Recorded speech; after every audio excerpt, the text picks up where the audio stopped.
Menjawab permintaan supporter, ini kata striker keturunan Indonesia, Dean Ijesel De Skepper.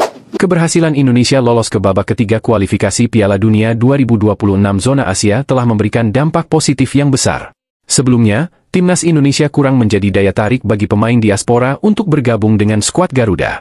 Namun, kini banyak pemain keturunan yang semakin tertarik untuk membela merah putih. Salah satunya adalah Dean Ijesel De Skepper, seorang wonderkid yang bermain untuk AS Alkmaar U19 di Liga Belanda. Meskipun masih berusia 17 tahun, ia sudah menunjukkan bakat besar dan berminat untuk membela timnas Indonesia. Pemain yang berposisi sebagai penyerang tengah ini belum dihubungi oleh PSSI, namun dengan usia yang sangat muda, ia bisa menjadi aset berharga untuk tim Garuda di berbagai level usia. Ia bahkan mampu tampil di level usia yang lebih tinggi. Dean juga mengungkapkan bahwa banyak penggemar timnas Indonesia yang mendukungnya melalui pesan di Instagram pribadi, mengajak dirinya untuk bergabung dengan tim Garuda. Banyak orang Indonesia yang mengatakan saya harus datang ke Indonesia dan bermain untuk timnas.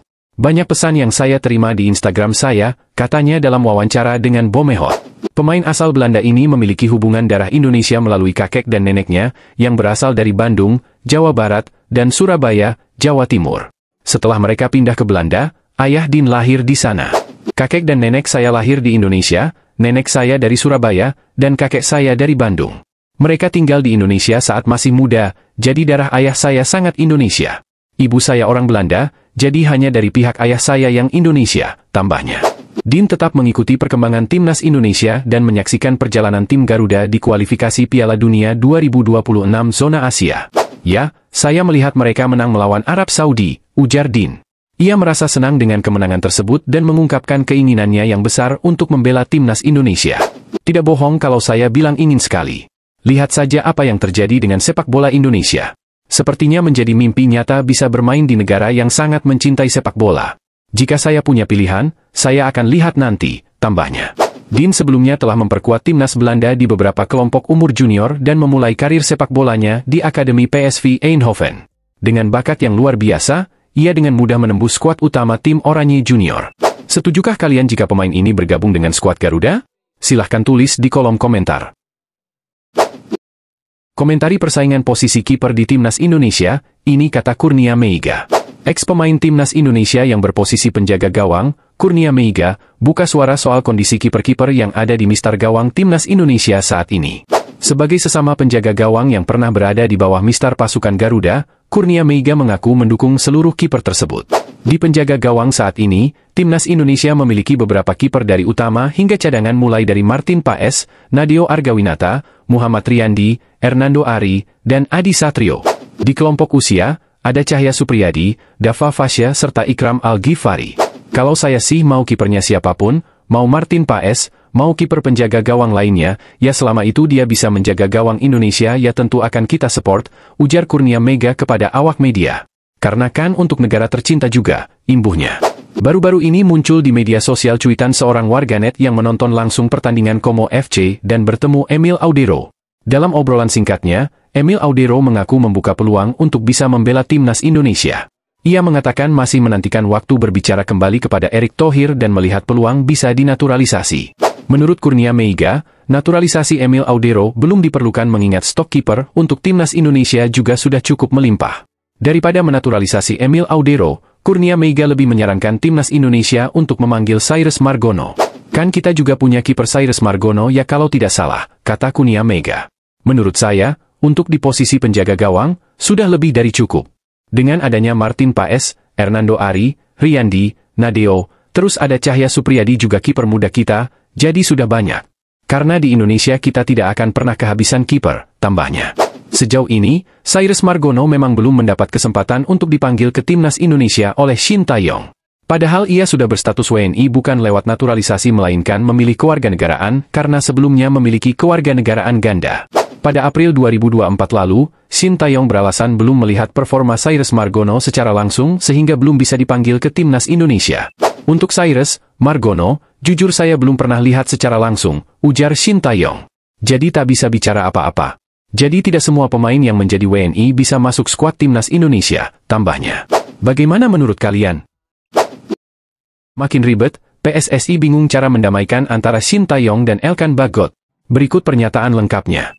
Anggota Exco PSSI, Arya Sinulinga, angkat bicara perihal tidak dipanggil-panggil lagi Elkan Bagot untuk membela timnas Indonesia. Kata Arya Sinulinga, semua keputusan ini ada di tangan Shin Tae-yong selaku pelatih timnas Indonesia. Elkan Bagot terakhir kali membela timnas Indonesia pada Piala Asia 2023 yang digelar Januari 2024. Setelah itu, Shin Tae-yong tidak lagi memanggil pemain kelahiran Bangkok, Thailand, itu.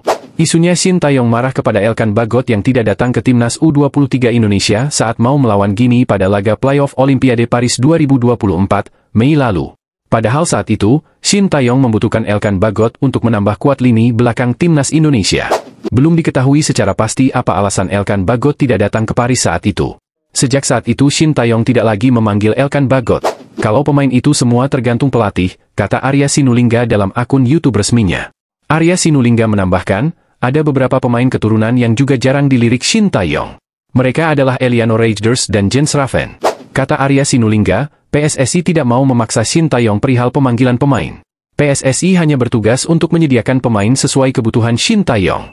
Semua terserah Shin Tae-yong, banyak pemain-pemain yang tersedia, kata Arya Sinulinga. PSSI memberikan informasi ini tersedia, siapa yang mau dipilih. Jadi kalau Elkan Bagot itu benar-benar tergantung pelatih, kata Arya Sinulinga. Arya Sinulinga tidak mengiyakan konflik antara Shin Tae-yong dengan Elkan Bagot. Menurutnya, ini bukan ranah PSSI, tapi lebih ke urusan individu Shin Tae-yong. Kami bingung damaikan yang mana. Ini kan pilihan pelatih, kata Arya Sinulinga. Ya semuanya harus melihat objektif. Kami PSSI selalu objektif tapi terserah pelatih. Kalau pelatih tidak mau, ya bagaimana, tutup Arya Sinulinga. Bagaimana menurut kalian? Harga pasaran Mees Hilgers merosot tajam, ini respon media Belanda. Media Belanda, 20 Incite, menyoroti turunnya harga pasaran Mees Hilgers. Meski begitu, mereka tetap memuji kiprah bek timnas Indonesia tersebut. Hilgers mengalami penurunan harga pasar. Melansir Transfermarkt, nominalnya mengalami penyusutan sebesar 1 juta euro atau sekitar 16 miliar rupiah. Pemain FC20 itu sebelumnya mendapatkan harga pasar tertinggi di klub. Bersama Sam Stein, Mees merupakan pemain termahal di klub dengan nilai perkiraan 10 juta euro, setara 168 miliar rupiah. Penurunan ini membuat pemain berusia 23 tahun itu sekarang dihargai 9 juta euro, 151 miliar rupiah. Ia berada tepat di bawah Stein. 20 Incite menyoroti depresiasi harga pasaran tersebut. Namun, media Belanda itu mengakui Mees masih merupakan salah satu pemain terbaik di FC20. Mees Hilgers menjalani paruh pertama musim dengan baik. Bek berusia 23 tahun itu diberi tanggung jawab lebih besar akibat kepergian Kapten Robin Proper dan telah menanganinya dengan baik, tulis 20 Incite. Hilgers sudah menunjukkan sisi baiknya, terutama di sejumlah kompetisi Eropa. Namun orang Indonesia sedang mengalami penurunan nilai pasarnya, sambung tulisan tersebut. Meski begitu, Mees Hilgers masih merupakan pemain dengan perkiraan harga pasar termahal di timnas Indonesia. Ia berada di peringkat pertama, mengungguli Kevin Dix yang berada di urutan kedua dengan nilai pasar 4,5 juta euro, setara 75 miliar rupiah. Bagaimana menurut kalian? Dihubungi PSSI, ini pernyataan lengkap Jordi Weerman. Gelandang Madura United berdarah Indonesia Belanda, Jordi Weerman, mengaku kembali dihubungi PSSI pada Agustus 2024. Ia ditanya oleh salah satu perwakilan PSSI apakah tertarik membela timnas Indonesia? Secara lantang, pemain yang pernah berkarier bersama Feyenoord Rotterdam ini mengaku siap memperkuat timnas Indonesia. Sayangnya, setelah kontak pada Agustus 2024, PSSI tak pernah menghubunginya lagi. Ia awal musim ini kita ada kontak, waktu pramusim. Mereka, PSSI, tanya kepada saya bagaimana pandangan saya soal memperkuat timnas Indonesia. Saya bilang saya siap, kata Jordi Weerman dalam wawancara eksklusif dengan Yusa Nugraha. Jadi ketika mereka membutuhkan saya, tinggal hubungi saya. Namun, setelah itu PSSI belum lagi menghubungi saya, lanjut gelandang pesepak bola 24 tahun ini. Jordi Weerman mengaku sempat ada miskomunikasi antara dirinya dengan PSSI pada tahun 2022 lalu. Sekadar diketahui, PSSI saat itu sudah mendekati Jordi Weerman untuk dinaturalisasi menjadi warga negara Indonesia, WNI. Ia diproyeksikan menjalani sumpah WNI bareng Sandy Walsh dan Jordi Amat. Namun, Jordi Weerman yang saat itu dalam proses perpindahan klub dari FC Luzern, Swiss, ke ADO Den Haag, Belanda, tidak menanggapi serius tawaran PSSI. Padahal, jika saja Jordi Weerman menanggapi serius tawaran PSSI, Jordi Weerman sudah menjadi pemain andalan di lini sentral timnas Indonesia. Mungkin ada miskom beberapa tahun lalu. Saat PSSI menghubungi saya pertama kali, saya masih fokus ke periode transfer klub, pindah klub. Saya juga berkomunikasi dengan pelatih Shin Tae-yong dan ditanyakan kesediaan membela timnas Indonesia, lanjut pemain yang telah mengemas 1 assist di Liga 1 2024 I 2025 ini. Saat itu, saya bilang saya terbuka untuk itu, membela timnas Indonesia. Hanya saja, PSSI kemungkinan berpikiran saya menolak tawaran mereka saat itu, sangka gelandang berambut gondrong tersebut. Meski kini berkarier di Indonesia, level permainan Jordi Weerman belum menurun. Pemain yang mencatatkan 9 penampilan bersama Feyenoord Rotterdam ini muncul sebagai jenderal lapangan tengah Madura United. Melihat kebutuhan timnas Indonesia saat ini, Jordi Weerman cocok diduetkan dengan Tom Haye di lini sentral skuad Garuda. Jika Jordi Weerman dinaturalisasi, ia diprediksi sudah bisa memperkuat timnas Indonesia saat tandang ke markas Australia di matchday ke-7 Grup C, Kamis 20 Maret 2025. Kehadiran gelandang bertinggi badan 180 cm ini praktis menguatkan lini tengah timnas Indonesia, baik dalam distribusi bola maupun menahan serangan lawan. Bagaimana menurut kalian? Pemain timnas Indonesia Eliano Reijers kembali main bersama PSV Zwolle, penting untuk kepercayaan diri. Eliano Reijers kembali mendapat kesempatan bermain saat timnya PSV Zwolle bentrok kontra Willem II dalam lanjutan Eredivisie 2024 I 2025. Eliano Reijers masuk pada menit ke-32, menggantikan Olivier Aertsen yang cedera.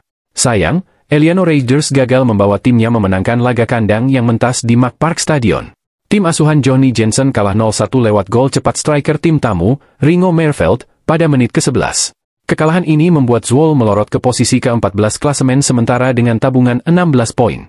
Meski kalah, tapi setidaknya laga versus Willem II membuat pemain timnas Indonesia kembali mendapat kesempatan bermain setelah absen dalam 4 laga. Sepanjang musim ini, penyerang sayap 24 tahun sudah hadir dalam 9 laga tapi tak pernah masuk starting 11 alias jadi starter. Pelatih Johnny Jensen sepertinya masih lebih memilih Olivier Aertsen atau pemain lainnya untuk mengisi posisi winger kanan. Penting untuk kepercayaan diri. Eliano Reijers sebenarnya bisa dimainkan di lini tengah. Hanya saja, di posisi itu sudah ada Anwar El Azzouzi serta Nick Vijtinger, duo playmaker kepercayaan Johnny Jensen. Usai kembali ke Belanda usai masuk daftar skuad timnas Indonesia di Grup C putaran ketiga kualifikasi Piala Dunia 2026 zona Asia, adik gelandang AC Milan, Tijani Reijers, berharap bisa menjadi pilihan utama Olivier Aertsen. Itu penting bagi Eliano Reijers demi masa depannya di klub, terlebih di timnas Indonesia. Pasalnya, sejak resmi menjadi warga negara Indonesia pada akhir September lalu, kelahiran 23 Oktober 2000 berdarah Maluku itu masih kalah bersaing dengan pemain lain yang membuatnya lebih sering nongkrong di bangku cadangan. Belum dapat kesempatan bermain banyak bersama timnas Indonesia. Ia sempat dimainkan pada babak kedua saat skuad Garuda bermain imbang 2-2 melawan timnas Bahrain. Saat bentrok versus timnas Cina dan timnas Jepang, ia tak masuk line up. Namanya kembali muncul ketika Indonesia mengalahkan Arab Saudi 2-0 di Stadion Utama Gelora Bung Karno, Jakarta. Akan tetapi, Eliano Reijers lagi-lagi harus duduk manis di bangku cadangan. Kini, kembali ke pangkuan klub, Eliano Reijers tentunya akan kerja lebih keras lagi demi mendapat kepercayaan sebagai starter. Masih cukup waktu bagi Eliano Reijers untuk mencuri hati Shin Tae-yong jelang duel lanjutan Grup C pada 20 Maret 2025, di mana Indonesia akan melakoni laga tandang melawan timnas Australia. Semangat Eliano! Bagaimana menurut kalian? Inilah 3 klub raksasa Liga Italia yang bisa jadi pelabuhan baru Jay Itzes jika cabut dari Venezia FC, nomor 1 Juventus. Saat ini masa depan klub Jay Itzes di Serie A, Venezia FC, sedang suram. Venezia FC sejauh ini baru mengoleksi 10 poin dari 16 laga dan terjebak di dasar klasemen Liga Italia 2024 I 2025. Hasil ini tentu sangat tidak baik karena dapat membuat Jay Itzes dan kolega kembali turun kasta hingga bermain di Serie B 2025 I 2026. Namun, bagi Jay Itzes, bermain di Serie B 2025 I 2026 bisa saja tidak terjadi. Andai kata Venezia FC nantinya di akhir musim terdegradasi, Bang Jay, sapaan akrab Jay Itzes, masih bisa bermain di Serie A dengan cara mencari pelabuhan baru. Bagi pemain sekelas Jay Itzes, hal tersebut bukanlah hal yang tidak mungkin. Sepanjang Serie A 2024 I 2025 berjalan, Jay Itzes berhasil menampilkan penampilan konsisten dan tampil kukuh mengawal lini pertahanan. Di laga menghadapi Juventus akhir pekan lalu, bek 24 tahun juga tampil solid mengunci pergerakan Dusan Vlahovic. Bahkan, pemain timnas Indonesia sukses mencetak 1 gol yang hampir membawa timnya meraih kemenangan atas Bianconeri. Jay Itzes bisa saja meninggalkan Venezia pada akhir musim nanti. Dengan penampilan apik dan harga yang masih murah, tentu Jay Itzes akan menjadi salah satu pilihan bagus untuk beberapa tim besar Serie A Italia. Berikut 3 klub raksasa Liga Italia yang bisa menjadi pelabuhan Jay Itzes selanjutnya. 3. AC Milan. Pertahanan menjadi salah satu titik lemah AC Milan musim ini. Dari 15 pertandingan Serie A 2024-2025, gawang Rossoneri, julukan AC Milan, sudah bobol 16 kali. Untuk memperbaiki lini pertahanan, AC Milan bisa menggait bek berkualitas seperti Jay Itzes yang harga pasarannya hanya 2,5 juta euro atau setara 42,3 miliar rupiah. Proses adaptasi Jay Itzes juga disinyalir berjalan lancar karena kehadiran pemain berdarah Belanda Indonesia di skuad AC Milan, yakni Tijani Reijnders. 2. Inter Milan. Meski tampil garang di Serie A musim ini, penampilan Inter Milan masih jauh dari level terbaiknya. Lini pertahanan juga masih menjadi masalah yang cukup sulit teratasi. Untuk itu, Jay Itzes akan menjadi pilihan tepat bagi Simone Inzaghi. Jay Itzes sangat cocok dengan gaya bermain 3-5-2 khas Inzaghi. Ia bisa dipasang sebagai bek tengah sentral, bek tengah kiri, maupun bek tengah kanan. Belum lagi, ex-pemain Go Ahead Eagles ini memiliki insting mencetak gol yang tajam dari bola-bola set piece. 1. Juventus. Juventus juga membutuhkan sosok pemain bertahan yang kuat dan solid. Sebab, para pemain bertahan Bianconeri saat ini tampak kurang solid dan terlalu mudah dilewati. Aksi Jay Itzes saat mengantongi penyerang Juventus Dusan Vlahovic tentu menjadi salah satu pertimbangan manajemen si Nyonya Tua untuk mendaratkan kapten timnas Indonesia tersebut. Dengan menambahkan Jay Itzes ke barisan pertahanan, maka Juventus akan memiliki pertahanan yang semakin kukuh untuk kembali memenangkan trofi Liga Italia, gelar yang terakhir kali disabet pada 2019-2020. Bagaimana menurut kalian? Klub mana yang paling cocok buat pelabuhan Bang Jay selanjutnya? Ancamannya berhasil. Akhirnya Justin Hubner kembali tampil bersama Wolves. Justin Hubner, bek timnas Indonesia yang juga memperkuat klub Wolverhampton Wanderers, Wolves, akhirnya mendapatkan kesempatan untuk bermain dalam skuad Wolves U21. Ia tampil dalam pertandingan melawan Valencia Bay di ajang Premier League International Cup. Meski tampil penuh pada laga tersebut, Hubner dan pendukung harus menerima kekalahan dengan skor 0-1 dari tim asal Spanyol tersebut. Pada pertandingan itu, Justin Hubner dimainkan sebagai bek sayap kiri dalam starting 11. Menurut rating yang diberikan oleh Google, Hubner berhasil meraih nilai 4,4 dari 5, menunjukkan performa yang cukup baik meski timnya kalah. Dengan pertandingan ini, Hubner mencatatkan rekor baru bermain dalam 2 laga bersama Wolves U21, 1 laga di Premier League 2 dan 1 laga lainnya di Premier League International Cup. Sebelumnya, Hubner sempat melontarkan pernyataan keras terhadap klubnya. Ia merasa kecewa karena tidak mendapatkan menit bermain setelah kembali dari masa peminjamannya bersama Cerezo Osaka. Sejak kembali ke Wolves, pemain berusia 21 tahun ini tidak mendapat kesempatan bermain di tim utama. Hal ini menimbulkan kekhawatiran di kalangan penggemar dan netizen yang mulai mempersempit masa depan karirnya. Sebagai tanggapan atas ketidakpuasannya, Hubner menulis di media sosialnya, "Banyak orang bertanya mengapa saya tidak bermain di sini. Saya akan meninggalkan klub ini. Gila, karena pemain terbaik di sini tidak punya kesempatan," tulis Hubner. Pernyataan ini menunjukkan kekecewaannya yang mendalam terhadap situasi yang ia hadapi di Wolves.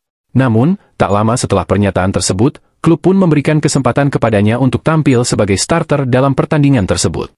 Selain itu, Hubner sebelumnya juga dipanggil untuk bergabung dengan timnas Indonesia dalam persiapan Piala AFF 2024. Sayangnya, ia tidak bisa bergabung dengan skuad Garuda karena klubnya tidak memberikan izin untuk melepas pemain. Bagaimana menurut kalian?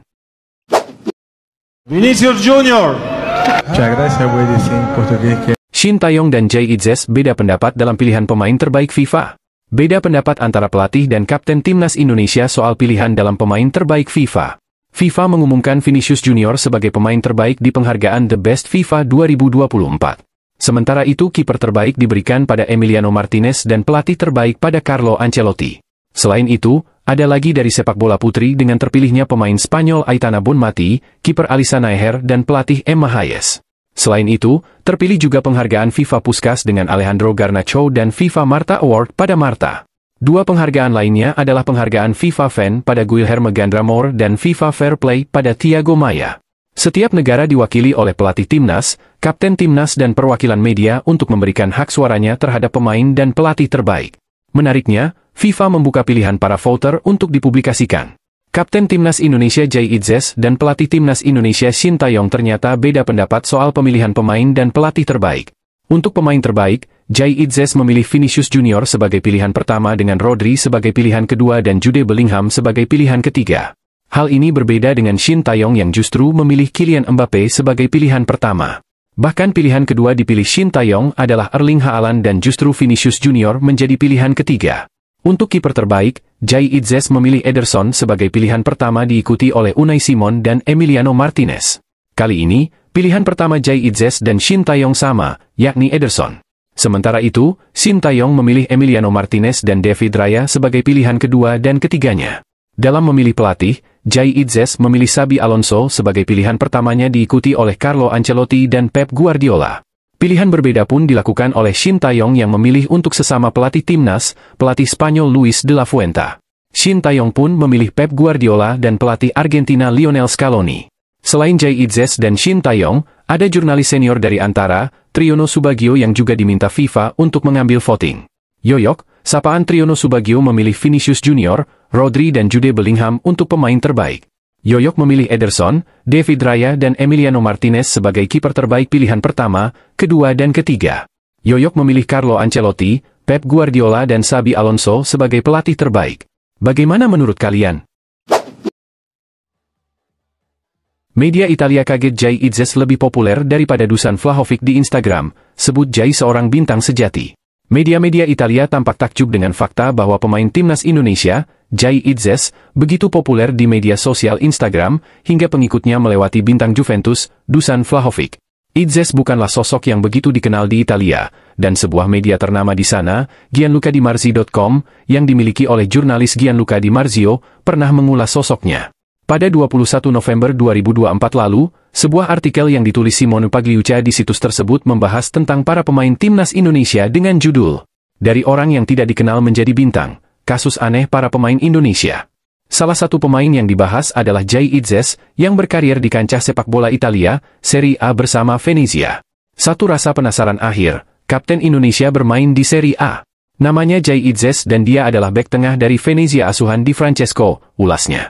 Seorang sosok yang tidak begitu dikenal di negara kita, namun, untuk menegaskan yang telah dikatakan, dia punya pengikut 2,6 juta, kini 2,8, di Instagram. Seorang bintang sejati, tulis Pagliuca dalam artikel tersebut. Media Italia lainnya, Sportelate, juga membahas tentang timnas Indonesia dalam artikel yang ditulis oleh Federico Sanseverino berjudul "Mimpi Timnas Indonesia ke Piala Dunia". Artikel yang terbit pada 27 November 2024 lalu itu turut membahas tentang bagaimana para pemain timnas Indonesia telah menjadi idola. Mereka membandingkan jumlah pengikut para bintang skuad Garuda, Marcelino Ferdinand dan Jai Itzes, yang lebih banyak ketimbang para bintang Serie A, seperti Dusan Vlahovic, Marcus Thuram, atau Vicha Kvaratskhelia. Di Instagram, Marcelino memiliki pengikut hingga 4,7 juta melampaui Vicha Kvaratskhelia, 3,6 juta. Selagi Jai Itzes memiliki 2,8 juta, lebih banyak daripada Marcus Thuram, 1,9 juta, dan Dusan Vlahovic, 2,4 juta. Hal ini, bagi Sportelate, menggambarkan betapa antusiasnya para supporter timnas Indonesia terhadap sepak bola. Para pemain tim nasional telah menjadi idola sejati, sebagai inkarnasi dari usia emas. Marcelino sendiri, untuk memberikan bayangan, punya pengikut 4,6 juta, kini 4,7 di Instagram, lebih dari Kvaratskhelia, Vlahovic, atau Thuram, sebagai contoh, dan telah menjadi testimonial untuk Gucci. Jai Itzes mengikuti dengan lebih dari 2,7 juta, kini 2,8 juta, pengikut di Instagram, untuk memberikan bayangan lain, tulis media Italia itu. Jumlah pengikut itu menggambarkan betapa populernya Itzes di media sosial Instagram. Meskipun bukan pemain berstatus bintang di Serie A, dia justru memiliki pengikut yang lebih banyak ketimbang sejumlah pemain top di Italia, termasuk Vlahovic. Bagaimana menurut kalian? Disebut tak pantas jadi starter oleh pelatih Almere City, ini jawaban telak Tom Haye. Pemain timnas Indonesia, Tom Haye, merespons setelah disebut tidak pantas menjadi starter oleh pelatihnya. Sang gelandang berusia 29 tahun itu sedang mengalami kesulitan di klubnya, Almere City, pada saat ini. Haye tak lagi diandalkan sebagai starter, dan itu kembali terbukti dalam pertandingan lanjutan kasta tertinggi Liga Belanda, Eredivisie, 2024-2025. Pemain timnas Indonesia itu hanya menjadi penghuni bangku cadangan setelah dikatakan oleh pelatihnya, Hedwiges Maduro, bahwa dia bukan sosok yang cocok untuk menghuni starting line-up tim papan bawah. Menurutnya, Haye lebih cocok untuk tim yang menguasai permainan dan Almere jarang menguasai bola di sebagian besar pertandingan. Merespons pernyataan Maduro tersebut, mantan gelandang NAC Breda dan SC Heerenveen itu tidak sepakat. Saya tidak sepakat dengan penjelasan pelatih. Saya memainkan segalanya untuk NAC dan Heerenveen selama bertahun-tahun dan dalam kedua periode, saya merupakan salah satu pemain terbaik dalam hal merebut kembali bola, kata Haye, dilansir dari media Belanda, NUNL. Saya sejujurnya telah membuat transformasi selama beberapa tahun terakhir, jadi itu adalah hal yang mudah untuk menyalahkan kepada hal itu, tambah Haye. Kontrak Haye masih berlaku hingga akhir musim ini, yaitu pada Juni 2025, namun bursa transfer akan segera dibuka pada bulan Januari dan dia mengindikasikan kepergiannya. Segera saya kembali ke lapangan, saya melakukan yang saya bisa. Lebih daripada itu, kita harus menunggu dan melihat dalam beberapa pekan ke depan. Periode berikutnya akan menjawab, tandas Haye. Bagaimana menurut kalian? Mengejutkan, kontrak segera habis, harga pasaran Kevin Dix malah tembus nilai termahal usai debut bersama timnas Indonesia. Meskipun kontraknya akan segera habis, harga pasaran Kevin Dix malah mengalami kenaikan usai debut bersama timnas Indonesia. Pada November lalu, Kevin Dix melakoni debutnya bersama skuad Garuda dalam laga kontra Jepang di kualifikasi Piala Dunia 2026.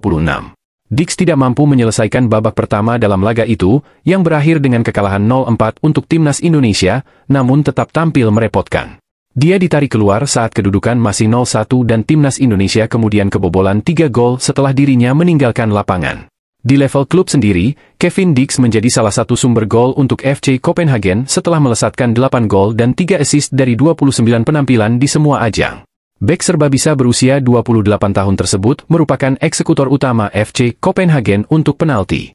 Namun, kontrak Dix bersama FC Copenhagen bakal berakhir pada musim panas tahun depan dan rumor kepergiannya telah bersirkulasi menjelang bursa transfer musim dingin. Klub asal Jerman, Borussia Mönchengladbach, dikabarkan menaruh minat kepadanya dan siap untuk bergerak pada bursa transfer Januari 2025 atau musim panas mendatang ketika kontraknya habis.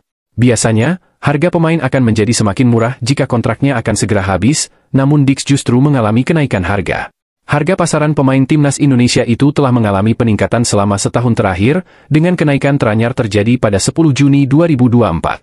Sejak Juni 2024, harga pasaran Dix adalah 69,53 miliar rupiah menurut situs Transfermarkt. Namun, pada Senin, 9 Desember 2024, kemarin, harga pasarannya meningkat lagi. Kevin Dix diketahui bernilai 78,22 miliar rupiah dalam harga pasaran terbarunya di situs Transfermarkt. Ini merupakan puncak harga untuk Kevin Dix sepanjang karirnya, alias harga termahal yang pernah direngkuh olehnya sebagai pemain sepak bola. Menarik ditunggu bagaimana harga pasaran Dix ke depannya, terutama karena dia berpotensi gabung dengan klub yang lebih besar dan bisa memainkan peranan penting di timnas Indonesia untuk kualifikasi Piala Dunia 2026. Bagaimana menurut kalian?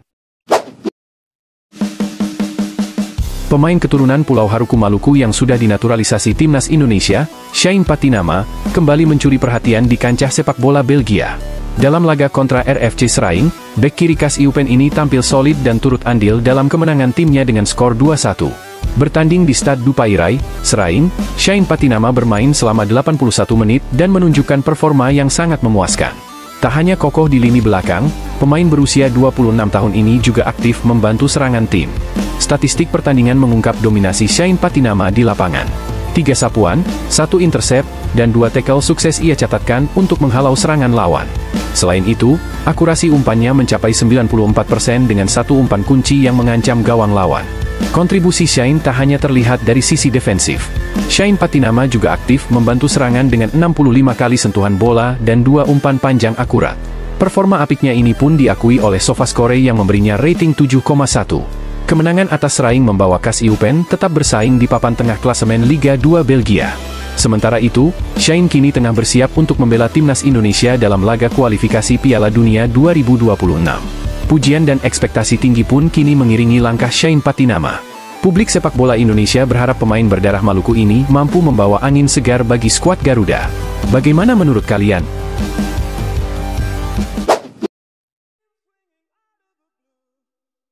Naturalisasi Ula Romeni tunggu arahan Presiden Prabowo. Menpora Dito Aryo Tejo mengatakan proses naturalisasi Ula Romeni masih menunggu arahan dari Presiden RI Prabowo Subianto. Striker 24 tahun itu ditargetkan sudah bisa membela timnas Indonesia pada bulan Maret 2025. Ula diketahui menjadi calon naturalisasi baru dari PSSI untuk memperkuat timnas Indonesia, terutama di lini serangan. Sebelumnya, lini serang Garuda terlihat kurang garang dan kerap menjadi PR timnas Indonesia. Hal itu pun pernah dikeluhkan Shin Taeyong, tampak dari penyelesaian akhir yang kurang memuaskan. Makanya, PSSI agar terus mendorong proses Ula agar dapat segera diselesaikan. Ya, saya formalnya belum dapatkan dari PSSI dan Bapak Erick Thohir. Kemarin Bapak Erick menyampaikan Ula akan diproses dan kemarin sudah bicara ke saya, kata Menpora Dito saat ditemui di Media Center Kemenpora, Rabu, 20 November 2024. Dan kita akan konsultasi, menunggu arahan Bapak Presiden juga, walaupun diproses Pak Erick menyampaikan untuk Maret, harapan bisa bertanding, ujarnya. Sehubungan dengan calon pemain naturalisasi lainnya, politikus Golkar itu tetap membuka peluang bagi siapapun demi kebaikan prestasi timnas. Oh, kita menunggu hasil riset dan hasil komunikasi PSSI, yang penting bisa memberikan hasil yang lebih baik, ujar Dito, saat ditanya apakah ada calon naturalisasi baru, selain Ula. Sebelumnya, Ula Romeni sudah datang ke Indonesia. Selain menyaksikan laga Indonesia versus Jepang secara langsung pada 15 November 2024. Penyerang FC Utrecht itu juga disebut telah menjalani pemeriksaan medis di Rumah Sakit Mitra Keluarga Cibubur. Bagaimana menurut kalian?